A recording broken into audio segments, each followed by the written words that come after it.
Нови вакцини против COVID-19 во првите денови од новата година. Во Велика Британија здравствените работници почнуваат со администрирање на новоодобрената вакцина на AstraZeneca и Оксфорд. I think this is a really critical moment. We are at the point of being overwhelmed by this disease. So I think it gives us a bit of hope, but I think we've got some tough weeks ahead. Вакцината на AstraZeneca и Оксфорд е поевтина од другите и не е потребно да се чува на екстра ниска температура, што ја прави и полесна за транспорт и дистрибуција. Британија веќе ја дистрибуира и вакцината на BioNTech, соопштувајќи нова стратегија. Имено, една доза покажува знаци на известна заштита, па така најнапред ќе се вакцинираат што е можно повеќе луѓе со една доза, а втората ќе ја добијат наместо за 21 ден нешто подоцна. Критичарите велат дека на тој начин се намалува ефикасноста од вакцинирањето.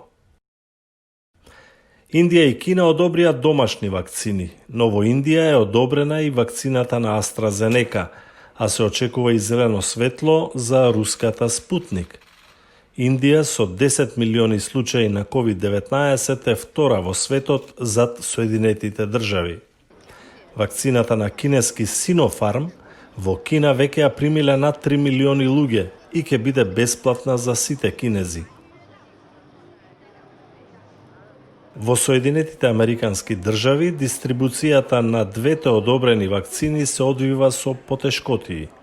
Планот беше до крајот на декември да бидат ставени 20 милиони вакцини, но досега се вакцинирани нешто над 2,5 милиони луѓе.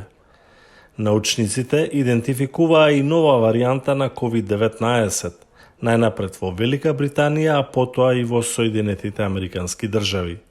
In fact, the transmissibility of this mutant is more efficient than the transmissibility of the standard virus that we've been dealing with up to now. Сепак, Фаучи додава дека мутираниот вирус не изгледа поопасен, а постоечките вакцини се ефикасни и против него.